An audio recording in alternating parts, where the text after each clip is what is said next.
Good morning, students. Today I am going to continue my lecture for plus 2 arts political science. Name of the chapter is Politics of Planned Development and topic is major outcome. As you have already discussed about the 3 5 years plan for the development of our country. First 5 year plan, second 5 year plan and third 5 year plan. First 5 year plan, pressure is given on agricultural sectors. Second 5 year plan, pressure on and investment on industrial sector. And third 5 year plan, mixed economy. ये 3 objectives जो थे were identified in an independent India, because in the first 3 chapter here the third objective proved most difficult to realize.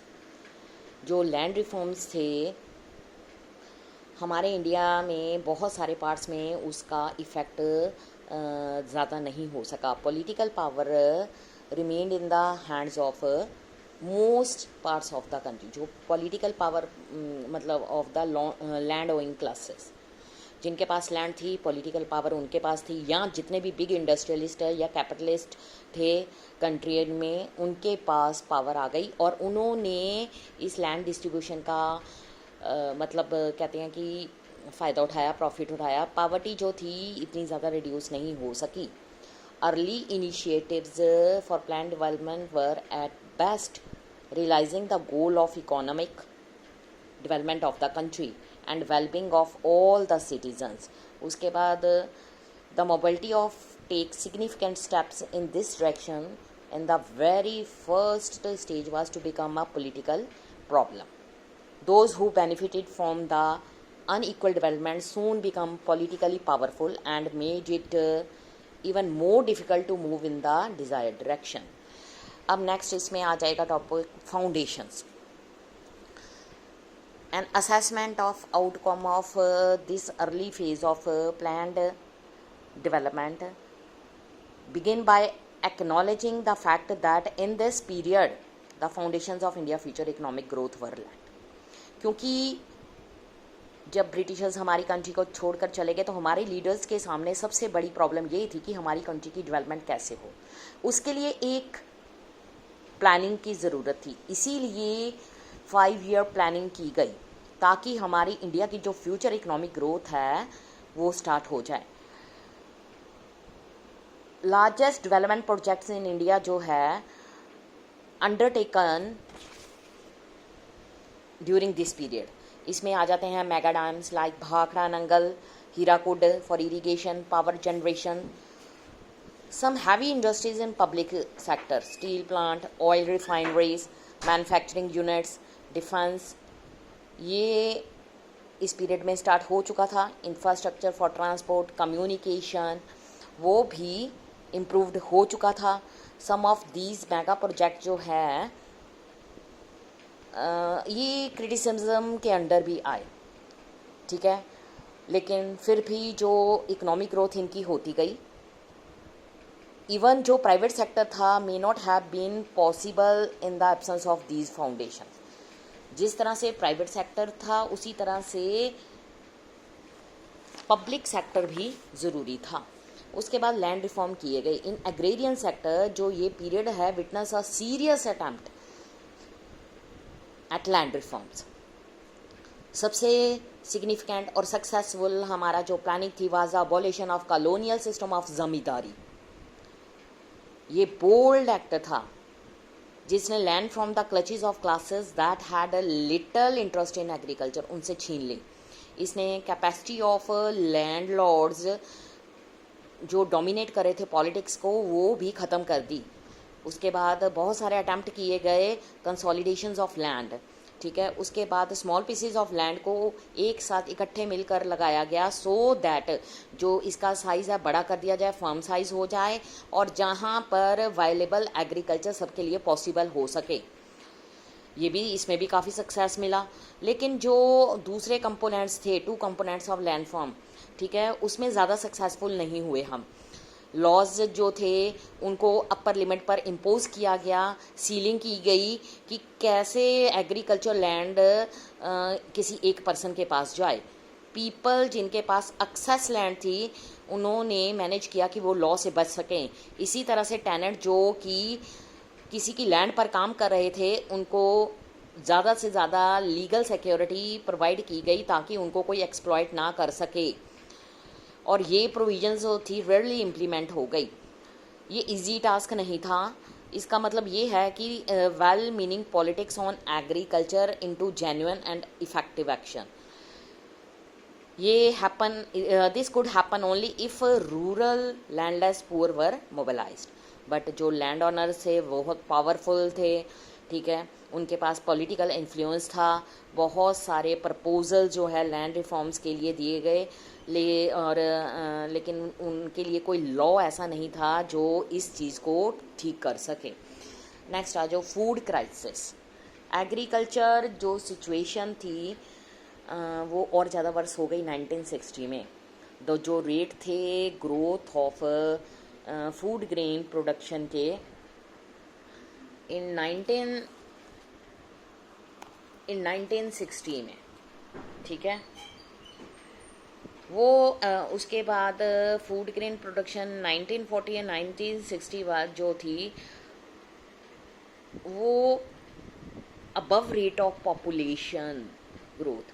1965 से next 67 droughts हुए बहुत सारे parts of country के, ठीक है, वो हम नेक्स्ट चैप्टर में पढ़ेंगे। अभी इसमें सिर्फ ये बताएंगे कि जो क्राइसिस आए वो कैसे आए। इसका रिज़ल्ट ये हुआ कि जो फैमिन, ठीक है, बहुत सारे पार्ट्स में पड़ गया कंट्री के। बिहार में जो फूड क्राइसिस है सबसे एक्यूट था ये स्टेज, ठीक है। इसमें फैमिन सिचुएशन मतलब जो थी वो बिहार के 9 डिस्ट्रिक्ट्स में सबसे ज़्यादा थी। 9 डिस्ट्रिक्ट में less than half of their normal output से भी कम प्रोड्यूस हो रहा था। 5 ऑफ डिस्ट्रिक्ट जो थे लेस देन 1/3, ठीक है, 1/3 से भी कम प्रोड्यूस हो रहा था। फूड डेप्रीवेशन, ठीक है, जिसके कारण एक्यूट शॉर्टेज ऑफ फूड हो गई और उसमें मॉल न्यूट्रिशन फैल गई। कहते हैं कि estimated that calorie intake dropped 2200 per capita per day से 1200 पर कैपिटा पर डे तक पहुंच गई बहुत सारे रीजन्स में, जबकि वहाँ पर जो रिक्वायरमेंट है 24,050 पर डे होनी चाहिए थी। डेथ रेट बिहार में 1967 में 34 हो गया। जो number of death rate occur हुए थे एक साल में उससे भी ज़्यादा। फूड प्राइसेस हाई हो गए बिहार में। अगर हम अगले दूसरे नॉर्थ इंडिया स्टेट्स की बात करें वहाँ से भी ज़्यादा फूड प्राइस हो गए। वीट राइस प्राइसेस जो थे स्टेट में, जो जितने प्राइसेस पंजाब में थे उससे दोगुने ज़्यादा इसके प्राइसेस हो गए। उसके बाद जो गवर्नमेंट है उसने जोनिंग पॉलिसीज़ बनाई ताकि जो ट्रेड है फूड जो स्टेट्स के बाहर जा रहा था उसको प्रोहिबिट किया जाए, reduce the availability of food in Bihar. Situation ये थी कि पूरे सेक्शन जो है सोसाइटी का सबसे ज़्यादा इसमें सफ़र हुआ। फूड क्राइसिस के बहुत सारे कॉन्सिक्वेंसेस निकले। गवर्नमेंट को जो वो इंपोर्ट करती थी वीट, उसने वो फॉरेन कंट्री को देना शुरू कर दिया ताकि उनसे फॉरेन एड हमें मिल सके, मेनली फ्रॉम यूएस। अब फर्स्ट प्रायोरिटी ये थी प्लानर की कि ऐसा किया जाए कि जो हमारा कंट्री है सेल्फ सफिशिएंसी इन फूड ग्रेन में हो जाए। एंटायर प्लानिंग प्रोसेस जो था वो सारे का सारा इससे एसोसिएटेड हो गया क्योंकि इसको एक बहुत बड़ा सेटबैक लगा था। नेक्स्ट इसमें आ जाओ बेटा, इसमें आएगा नेक्स्ट है ग्रीन रेवोल्यूशन। हमारे जो प्लानर्स थे उन्होंने सबसे बड़ा ये प्रोसेस उठाया कि जो फूड क्राइसिस है उन सबको दूर किया जाए कंट्री में, क्योंकि एक्सटर्नल प्रेशर से फूड डिपेंडेंट होना पड़ा हमें यूनाइटेड स्टेट में। यूनाइटेड स्टेट ने अपनी जो इसकी इकोनॉमिक पॉलिसी थी उसको चेंज कर लिया। गवर्नमेंट ने न्यू एग्रीकल्चर पॉलिसीज़ को अडॉप्ट किया और ये इंश्योर किया कि सब जगह फूड सफिशेंसी हो जाए। उसके बाद इसमें क्या हुआ कि इस चीज़ को सफिशेंसी को करने के लिए हमें सबसे पहले ये देखना पड़ा कि हम कहाँ पर लैग कर रहे हैं। तो जब गवर्नमेंट ने इसके लिए स्टडी की तो देखा कि जो इरिगेशन और फार्मर्स की एजुकेशन है वो पूरी नहीं है। आर्ग्यूमेंट ये भी थे कि अगर हमने फार्मर्स से प्रोडक्शन ज़्यादा लेनी है और प्रोडक्शन में इंक्रीज़ करना है तो इसके लिए गवर्नमेंट को हाई यील्डिंग वैरायटी सीड्स को ऑफर करना पड़ेगा। उसके अलावा pesticides, better irrigation, highly subsidies जो हैं प्राइजेस पर गवर्नमेंट को फार्मर्स को देनी पड़ेगी, सो दैट ये गारंटी हो जाए कि अगर वो फार्मर गिवन प्राइस पर इसको खरीदेंगे तो उनकी प्रोडक्शन बहुत ज़्यादा होगी, तो वो गवर्नमेंट को एक फिक्स रेट पर इन सब चीज़ों को देंगे। इसका मतलब था green revolution. Green revolution means increase in the production of wheat and rice by using HYY seeds, chemical fertilizer, pesticides. जो रिच पीजेंट से लार्ज लैंडलॉर्ड्स थे, सबसे ज़्यादा जो बेनिफिट था उनको इसका मिला। ग्रीन रेवोल्यूशन ने agriculture growth mainly rice in wheat and rice में प्रोडक्शन करी, जिससे कि availability of food in country में सफिशेंट हो गई। कुछ रीजन्स लाइक पंजाब, हरियाणा, उत्तर प्रदेश, यहाँ पर एग्रीकल्चर ये प्रॉस्पेरस हो गए। उसके बाद जो बैकवर्ड थे जो बैकवर्ड हैं वो बैकवर्ड ही रह गए। ग्रीन रेवोल्यूशन ने दो फैक्टर डाले हमारी कंट्री पर। एक तो poor peasantry landlord produce conditions favourable, ठीक है, for left wing organisation to organise. मतलब इसमें ये देखा गया कि इनके लिए पुअर पीजेंट्स के लिए कोऑपरेटिव सेक्टर्स बनाए जाएं। उसके बाद इसका रिजल्ट हुआ कि rise of what is called the middle peasant sections rise हो गया। फार्मर्स जिनके पास मीडियम साइज होल्डिंग था वो जो चेंजेस हुए उसमें उनको बेनिफिट मिला, ठीक है, और जल्दी ही पॉलिटिकल इन्फ्लुएंशियल बहुत सारे कंट्रीज़ के पार्ट में फैल गया। उसके बाद आ जाओ बेटा वाइट रेवोल्यूशन। आप सारे फैमिलियर हो गए, टीवी में एक ऐड आती है अटली बटली डिलीशियस। ये है बेटा गर्ल होल्डिंग बटर, उसने बटर टोस्ट हाथ में पकड़ा हुआ है। ये अमूल की एडवर्टाइजमेंट है। आप जानते हो कि अमूल प्रोडक्ट जो है successful history of cooperative dairy farming in India. Verghese Kurien nickname milkman of India, उसने इसमें एक क्रूशियल रोल प्ले किया। गुजरात में cooperative milk and marketing federation limited launch की अमूल की, based in Anand town in Gujarat. Amul ये एक ऐसी कोऑपरेटिव डेयरी मूवमेंट ज्वाइंट है जिसको ज्वाइंट किया गया है 2.5 मिलियन मिल्क प्रोड्यूसर गुजरात में। जो अमूल पैटर्न है become unequally appropriate model for rural development and poverty alleviation, spring what has come to be known as white revolution। इसको white revolution का नाम दिया गया। 1970 में रूरल डेवलपमेंट प्रोग्राम जिसको ऑपरेशन फ्लड भी कहा जाता है स्टार्ट हुआ। ऑपरेशन फ्लड जो है ऑर्गेनाइज किया गया cooperatives of milk producer nation wide milk grid के अकॉर्डिंग, जिसमें ये प्रपोज दिया गया कि increase in the milk production bringing the producer consumer closer by eliminating middle man, और ये अश्योरिंग दी गई कि प्रोड्यूसर जो है उसको पूरे साल में रेगुलर इनकम मिलेगी। ऑपरेशन फ्लड जो था not a just dairy programme, it's saw dairying as a path to development for generating employment income for rural household, elevating number of women members, women dairy cooperative society इसमें increase हुए।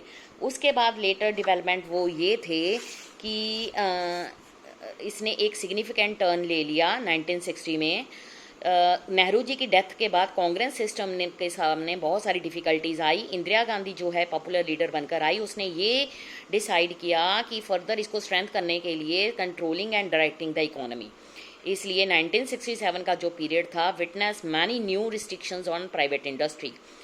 14 private bank को nationalise कर दिया गया। Government ने announce कर दिया बहुत सारे प्रो पुअर प्रोग्राम्स। इसमें जो था accompanied by ideological tilt toward social policies. उसमें एम्फेसाइज किया गया जनरेटेड हीटेड डिबेट्स कंट्री के अंदर पॉलिटिकल पार्टी और एक्सपर्ट्स में। कंसेंसस ये था जो state lead economic development did not last for ever. Planning continue होती रही लेकिन silence was significantly reduced. Between 1950 से 18 इंडियन की जो इकोनॉमी थी थोड़ा सा इंक्रीज़ हुई per annum rate of 3 to 3.5। इसमें और भी बहुत सारी चीज़ें थी। इनएफिशिएंसी, करप्शन पब्लिक सेक्टर में जो थी थोड़ी सी रिड्यूस हो गई। इकोनॉमिक डेवलपमेंट में पॉजिटिव रोल आने हो गए। पब्लिक जो थी उसका ओपिनियन था कि इन द कंट्री जो फेथ हो चुका था वो दोबारा वापस आना शुरू हो गया। क्योंकि इंदिरा गांधी जी की मेन स्लोगन था गरीबी हटाओ, इसलिए उन्होंने पीजेंट्स के लिए, जो पुअर पीजेंट्स है उस पर उन्होंने एम्फेसाइज किया, उनके लिए पॉलिसीज़ बनाई और पूरी इंडिया की इकोनॉमी को आगे बढ़ाने के लिए उन्होंने बहुत सारे मतलब प्रोग्राम्स, पॉवर्टी एलिवेशन प्रोग्राम शुरू किए, पीजेंट्स के लिए प्रोग्राम शुरू किए ताकि हमारा जो है कंट्री जिसकी इकोनॉमी पीछे जा रही थी वो और आगे बढ़ सके। ये चैप्टर यहीं पे फिनिश हो रहा है स्टूडेंट्स। कल से हम नया चैप्टर स्टार्ट करेंगे। आज तक बस यही है। Thank you students.